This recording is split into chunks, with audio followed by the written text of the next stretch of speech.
Good afternoon, YouTube. Hardball Crazy come back with video. Today will be a little bit of an inspirational type video. I'm titling this, You Can Do This. That means I'm talking about three players in my collecting era, I guess you could put it. Since I started watching baseball and collecting cards and stuff that were inspirational. And if they can make it to the big leagues in a very tough field to get into, with the handicap, a disability, you could do anything you have your mind set, your dreams to do. So I'm gonna call it You Can Do It. First, I'm gonna show three cards I recently picked up.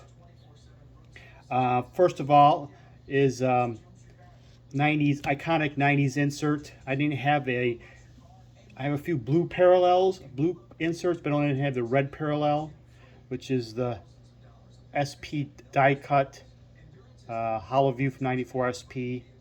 I have 3 or 4, maybe a few more of the blue ones. The die cut ones are a little harder to find. They're like a 1 in 70 some pack insert.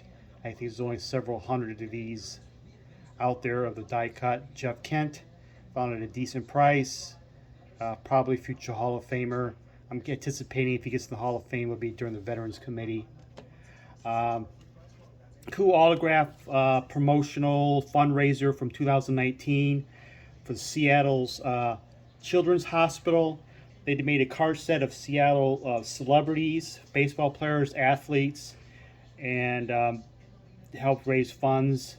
I don't know, I think it was a pack issue thing, but as soon as when they came out, I wanted for a Seattle Mariner in my collection. Of course, Ken Griffey Jr., Edgar Martinez were the big names, and they were really rather expensive. So I found this at a very cheap price. There's a Kyle Seager autograph.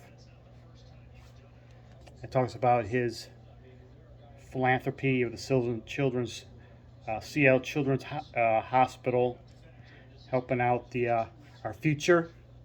And I thought it was a cool set, cool idea. So I thought I had to have this, at least one autograph insert in my collection of the Seattle Mariner. Recently retired Kyle Seager. This guy got this dirt cheap, and it's a cool little concept. Next up, recently my Tigers played a 3-game series with the Cardinals, and I don't watch much Cardinals much, but I was impressed how consistently pretty good this player was, and became a sensation in Japan. Lars Nootbaar, solid player, solid starting right fielder. Of all the interchangeable parts of the Cardinals with people in and out of the lineup because they have pretty depth, Nootbaar was the starting right fielder in all the games, and he's a mother is Japanese, so he was able to play in Japanese WBC championship team. So I don't have really a Lars Nootbaar rookie card. So I said, you know what? If I want to get a Lars Nootbaar rookie card, I'll take it to the next level. I'm not only get his Topps base card, I'll get his Topps Japanese rookie card to the next level because he's a Japanese hero sensation. So there's my Nootbaar rookie card. On to the headliners. I'm going to talk about 3 players who were born with disabilities, handicaps, and who made it to the major leagues and had pretty decent careers in all 3 of them. First of all, the most famous one of them all is Jim Abbott, who was born without a right hand. Remember this card, 89, how iconic this card was, how big this card was, but one time it was like the most popular card in the hobby. Well, Abbott played 10 years in the major leagues, born without a right hand, won 87 games, and pitched a no-hitter. Pretty dang good, huh? There's also, people probably forgot about, Curtis Pride, who played about 10 years in the majors. He was born deaf. He had 20 career homers, batted .250, and 10 of his homers came one year with the Detroit Tigers. Had pretty solid years with some woeful Tiger teams. But he came over, born deaf, made it to the major leagues, and had a pretty long career.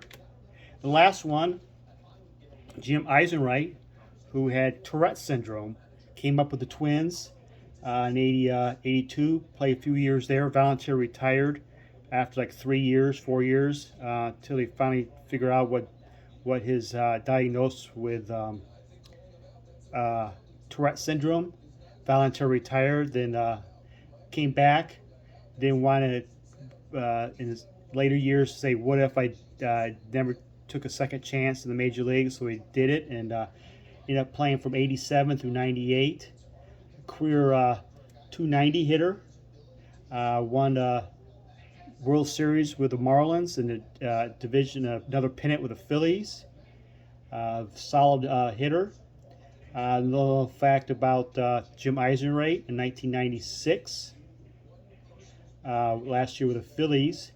He is 37 years old. Anybody batted 360 with at least 350 plate appearances. Jim Eisenreich was part of that club.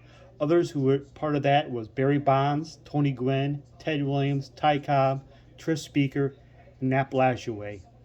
It's a little nice fraternity Jim Eisenreich belongs to. And he ended his career in '97 with the LA Dodgers.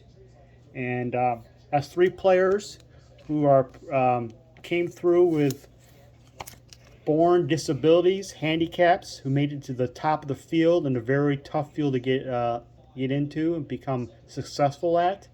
I think these guys should not be forgotten about.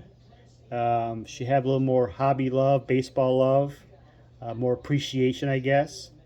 And I just wanted to share those stories with you. Thank you for watching, and all have a good night.